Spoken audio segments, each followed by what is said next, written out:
Welcome to The Lock Shop with Nielsen and Hustler, powered by Coolbet Canada.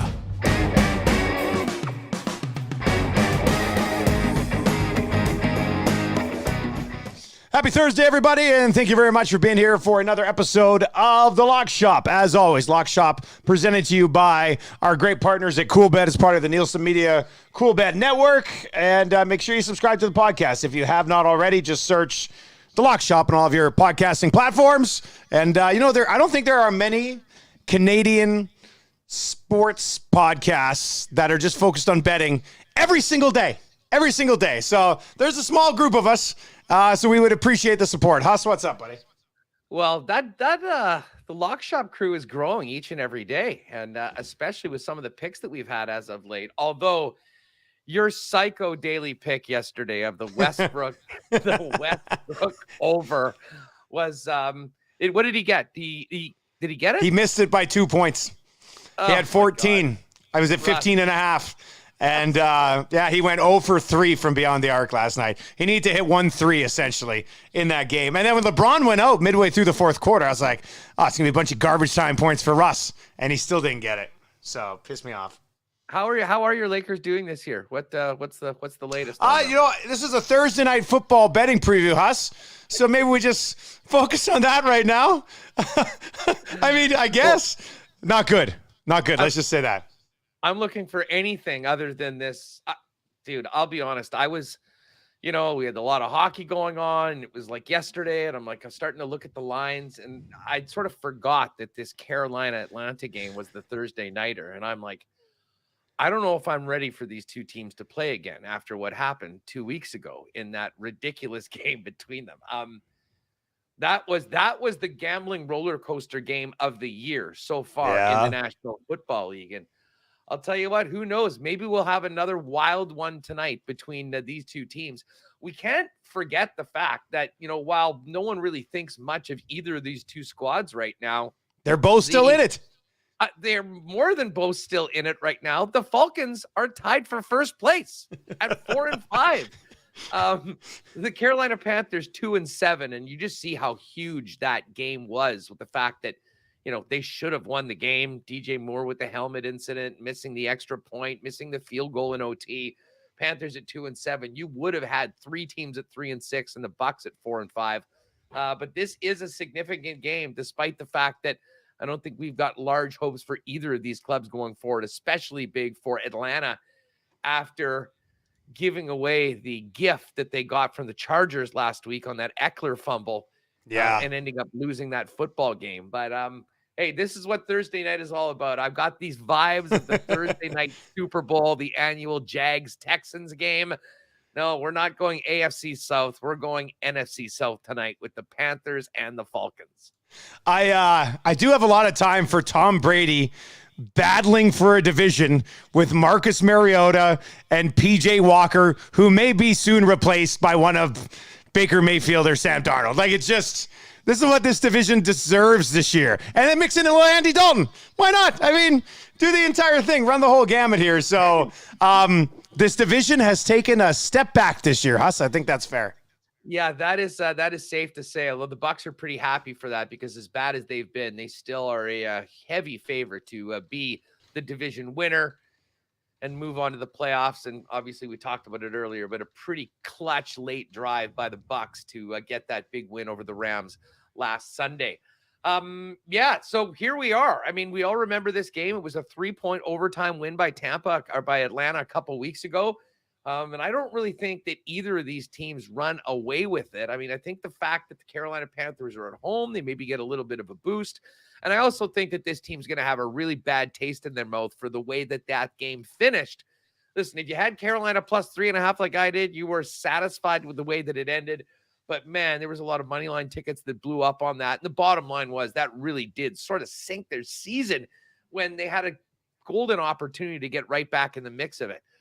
I'm a bit of a PJ Walker fan. Maybe it's my love of the XFL. I'm not sure what it is, but he balled out there at the end of that game. Now, he's still very, very average, I think, at best when it comes to NFL quarterbacks. But this is a game between two pretty average teams from where I'm sitting right now. And I do like Carolina to at least keep this one close. Now, you'll see different numbers for the two of us. This Yes. line has done a little bit of moving over the last little bit. I got on the side last night at Carolina +3 at -111. Not a huge jump right now, but +3 right now is -118. And if you want to take the Falcons -3, you can get even money. But if you go to CoolBet right now, the number that will come up first, if you don't click on the thing beside it, is 2.5. If you take the Panthers +2.5, you're getting actually, in addition to plus money, +102. And the Falcons are -2.5 at -111, which was the original number for the +3. So there's been a little bit of action seemingly going towards the Carolina Panthers. But much like the game last week, I really think that this is going to end up being a 3-point game. If you are thinking like I am, that you like the Panthers to keep this one within a field goal and you don't mind laying a little bit of extra juice, 3.5 is also available right now. Good. Panthers +3.5 is -133. So essentially you're sort of betting 40 to win 30 on this one. But man, that half point has been so valuable in a few games. This is essentially the exact scenario we talked about with the Washington-Minnesota game last week. So listen, I think this will be a fun game. I think it'll come down to a field goal one way or the other.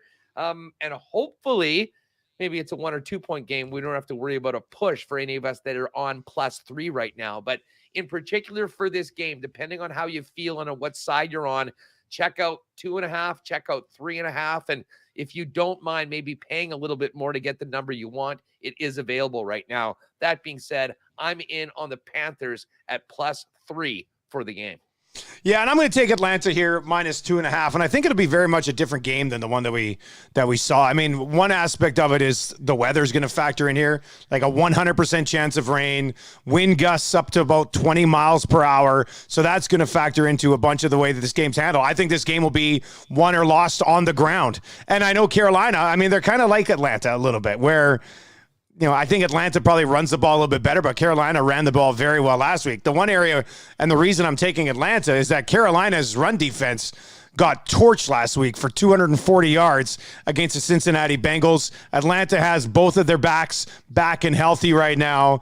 And Carolina, I mean, I think it was 2 defensive tackles and 1 defensive end were pretty much on the injury report all week. They did practice in full yesterday. They're not listed as starters just yet, but it looks like they're trending towards playing.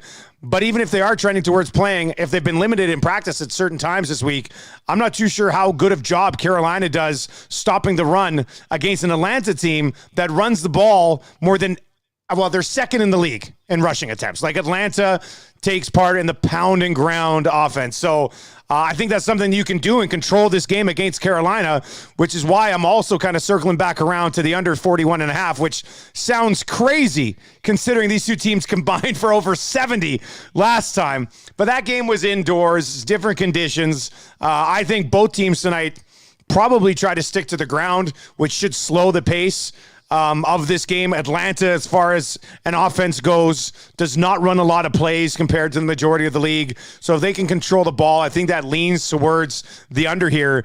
And it's kind of strange because I think this total is like a point, maybe a point higher than what that last one was. And they combined for over 70 points, and the makers are like, we'll move it up 1 point. It's not like they're jumping it up to like 45 or 46 or something because they just combined for 70. They're basically left in the low 40s. So I'm going to go. I just feel like in the weather, passing games that aren't great anyway are going to be impacted by the wind and the rain. I think both teams sort of slog it out on the ground. And in that situation, when I saw Atlanta 2.5 today, I was like, man, if this game comes down to a 3-point game, I'm going to side with Atlanta to win it. So I'm going to take them at -2.5. I think maybe if it is a field goal game, they win it by 3 and I cover the 2.5. So that's how I'm breaking this one down. Well, and the number is dropped. I mean, that total, I believe it dropped at 43, was 42.5 yesterday. It's now 41.5. And I'm going to stay with the over, although I'm probably less of a confident pick considering what's developed with the weather for this game tonight. The one thing I'll say is both of these teams are more than capable of turning the football over. That's true. And there's nothing that can help that over quicker than, a pick six, a fumble, inside your own territory. I'm actually going to tweak one of my other picks, which we'll get to in a minute, because I do think that the kicking game is going to be really impacted by this. And, we always like that primetime over 3.5 field goal bet. I was going to jump on that. I'm not sure that will be a smart play tonight, just considering how difficult it might be to kick in the wind and the rain. But I'll stay with the over 41.5. I mean, the number is quite low, but it is definitely, listen, I feel better about the total, I feel better about the side than the total right now. But if you are on the over, I think you're hoping for turnovers. You're hoping for some quick points off of defensive or special teams plays, and then maybe break a big one open in the running game one way or the other. So I'm on Carolina +3. Dusty's on the other side -2.5 and under 41. And I'm on over 41. So a real head-to-head matchup. Yeah. Right now. I don't know if we've been head-to-head on all aspects of a game in quite some time. And actually, DJ, who's watching on the YouTube channel and is in the YouTube chat, says, darn, I prefer when you guys agree. My betting strategy is when Hus and Nielsen agree, it's a bet for me. So I like that. I like that strategy, DJ. When Dusty and Hus agree, it's a bet for me. That's great. I love it. We'll see how this one plays out today. The bottom line is, it's the Falcons and the Panthers. I mean, we really don't know what to expect in this game. But, hey, it's a good reminder if they got the YouTube chat going here. I see the Gitch was in there a little bit earlier today with the first like. So shout out to the Gitch there. And we've got CG Beck watching on Twitter. If you are watching on Twitter right now, just a reminder, we do have the YouTube channel up and running now, almost at 250 subscribers now, working our way up to our first 1,000. Hop on Twitter at LockShopBets, retweet the pin tweet, subscribe to the YouTube channel, and when we hit 1,000 members, we're going to give away $1,000 to one of our first 1,000 members. So climbing steadily. We're about 250 members right now, and I like when that YouTube chat's going. I can see why you guys must get fired up on Winnipeg Sports Talk with the YouTube chat, buddy. I'd just sit there and read comments all day. The Winnipeg Sports Talk chat is insane. And, Remus has been away. Congratulations again to Reem for another addition to the family. And we've had a couple guys that have been helping us out, basically producing behind the scenes. And they just can't believe the chat that goes on. And, part of it was, when you lose a station and you have so many people looking for a spot to connect with each other and before they text in, well, now it all happens in the YouTube chat, and we'll be moving all the content over to YouTube shortly.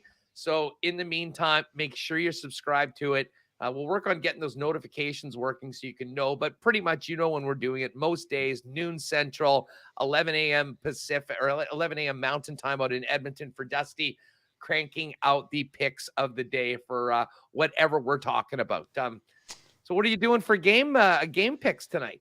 Well, I'm gonna fade PJ Walker. Like I said, I know he threw for over 311 yards in that last game, but I think this is a game that's for the most part 60% of the time on the ground. So, and it's not like he has a ton of weapons anyway. I mean, he had DJ Moore, who came up big in that last game against Atlanta. They're starting to sprinkle in Terrace Marshall Jr. a little bit, but that's about it. I mean, when they've got both Hubbard and Foreman sitting there, I would think, much like Patterson and Algier on the other side, that these two teams are pounding the ball on the ground. So I'm going to take Walker under 70.5 passing yards tonight, and I didn't even talk about the weather on this pick, but that factors into my thought process on this again, and that's going to be -128. And then I can't possibly do a Thursday night preview and not take Edmonton's own Chuba Hubbard for a TD at +175. Missed last game, but the first game without Christian McCaffrey, he did have a touchdown. So I don't mind it at +175 tonight. This could be one of those weird games where all four running backs run in a touchdown. Like, it doesn't even surprise me if that happens. Well, you know what? You're exactly right. And for my side, I'm taking, it's an even money touchdown prop, but I do think Cordarrelle Patterson is the guy that will have the opportunity to get it into the end zone. His total is 54.5, although a little juiced up on the over at -123. I was thinking about looking at Chuba Hubbard yardage prop, but it's actually not listed right now. And I guess they're having a tough time putting a number out for that. Just still wondering how much he's going to be in the game. I mean, the touchdown prop is what it is, +175. You can get on that.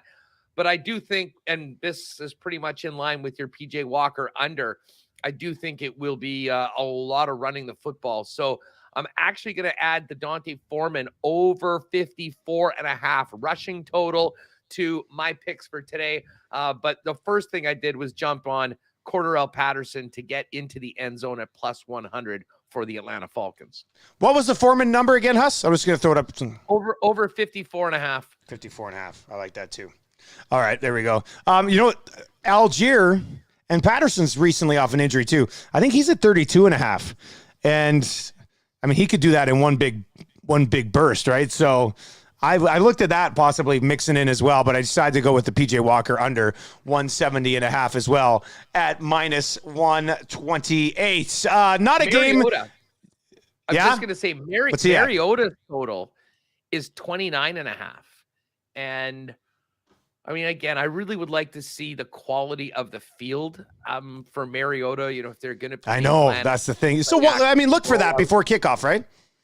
Well, absolutely. Yeah. I mean, Thursday night, the primetime games, they do extended pregame, so you'll have a pretty good idea about what we're dealing with right now. But I'm going to run with Dante Foreman over 54.5, and I do like Cordarrelle on the Atlanta side to get into the end zone.